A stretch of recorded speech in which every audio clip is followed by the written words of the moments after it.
Hey Fairmount family. If we haven't had the pleasure of meeting yet, my name is Kate, and I'm your new Director of Youth and Adult Faith Formation. I'm here to talk to you today about Pentecost. We have arrived at this holy day. It's coming up this Sunday, May 23rd. Pentecost marks the annual proverbial end to the core stories of the Christian calendar. Beginning, what some call ordinary time that conveniently falls on summer break and the start of the school year.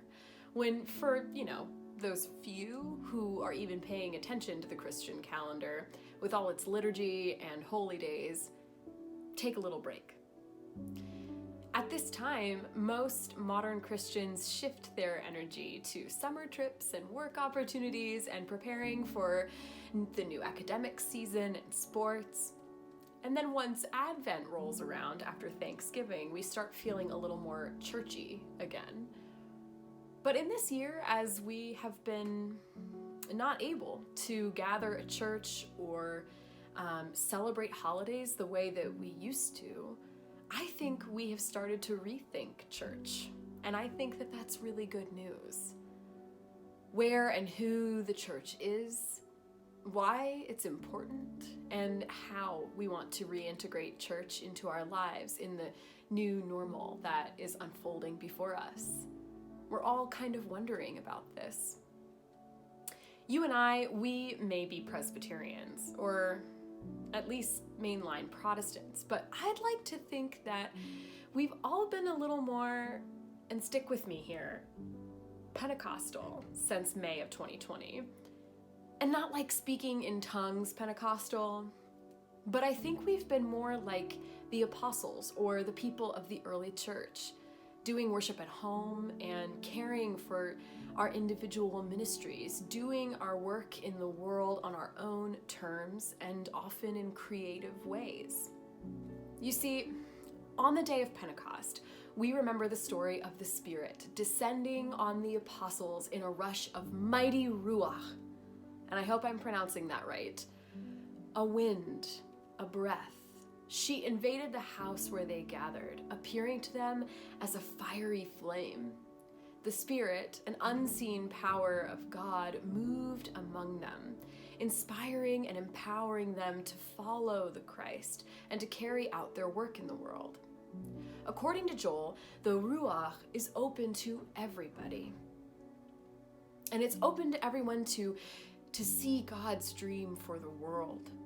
People young and old who have visions of hope, they will be able to let go of the way things are now, because God is establishing a whole new economy of creation. The Holy Spirit breaks us out of our preoccupation with ourselves and invites us to love people. Amidst the isolation and separation caused by COVID-19, when people cried out for help, God's people found their own ways to respond.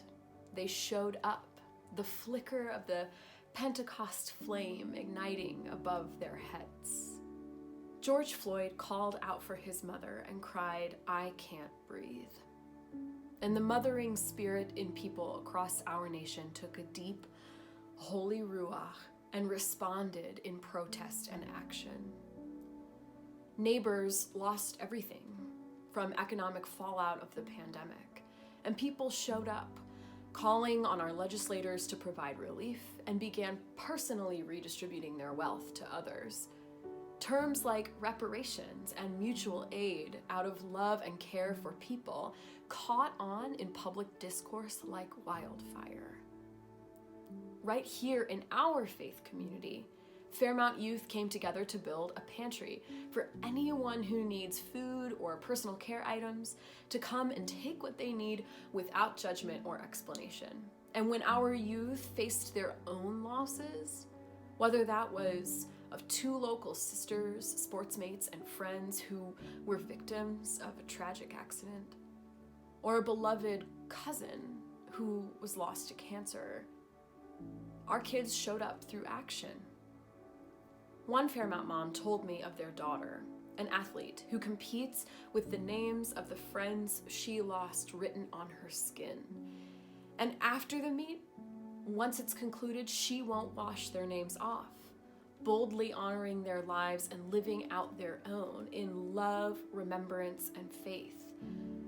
Another mom told me of a group of young adults who, in the unthinkable loss of their 20-year-old cousin to leukemia, decided to organize and create a memorial fund. And that fund will help other students pursue higher education, creating new hope out of grief and pain.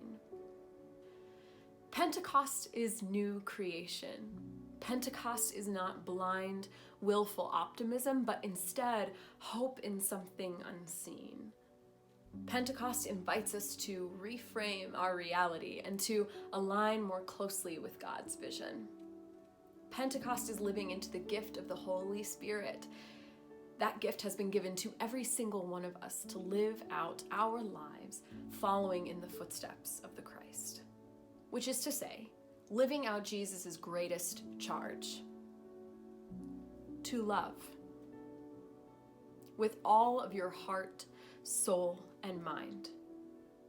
To breathe in the mighty Ruach of heavenly love and be like a flame, releasing that love wherever you go in all of your works in the world. So I hope that you will show up in this new Pentecost season, where we are returning to outdoor in-person worship starting this Sunday, May 23rd. And I can't wait to meet each and every one of you and hear about the new thing that the Spirit is doing in your life as we embrace this new normal. And together we will dream about what God will create in our faith community in the future. I look forward to seeing you, friends. Happy Pentecost.